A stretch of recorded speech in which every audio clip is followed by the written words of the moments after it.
All right, let's do a new feature, case study. Listener case study. I appreciate these. This comes from Diane. She says, this is not a new question, just a follow-up on a question I sent before.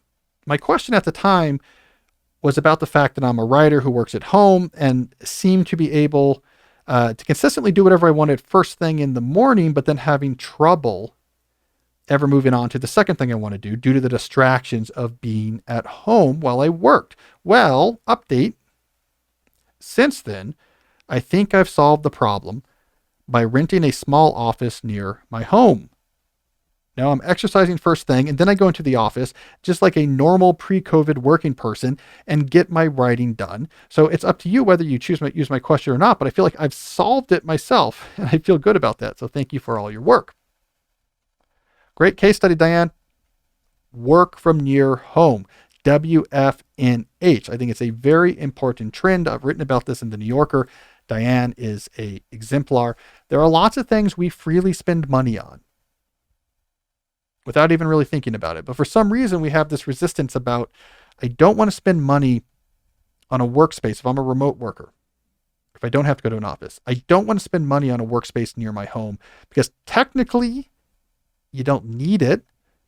You have a home office, sure, but the difference in experience about having a place to go versus not is worth quite a bit. So let's say, there's a quick thought example building on this case study. Let's say you had a traditional office job. You live in a relatively expensive place. You live in suburban Washington, D.C. All right. So in this thought experiment, you live in Kensington, relatively expensive house. All right. You go permanently remote.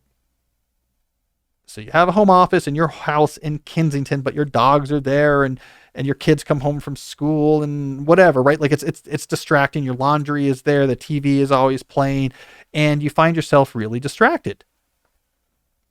If you could have a office to go to near your house, your productivity, happiness, sustainability of your work might be much better. Now, let's say you're spending all your money. Kensington's expensive. Well, now that you're really remote, you move out of Kensington. You move, for whatever reason, you've always had this dream of having land. So you move to a farm in Westminster. My local listeners know who I'm talking about here. This is actually a real person we know who's doing this. And you have some land and a barn and you know, it's cheaper to live there. And then you go and rent a little bit of office space in the nearby downtown, and it's still cheaper than where you lived before. You kind of live in this cool place and you have this land and it's cheaper to live. So you can spend some of that money you save into an office.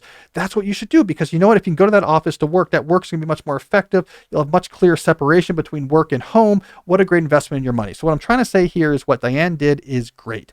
If it is all possible to find a way to invest money in a dedicated working space that's not your house, but convenient to your house, do it. And I think maybe we should see more of this. If I'm remote, going to move somewhere cheaper, reclaim 50% of that savings, invest it in a place to work.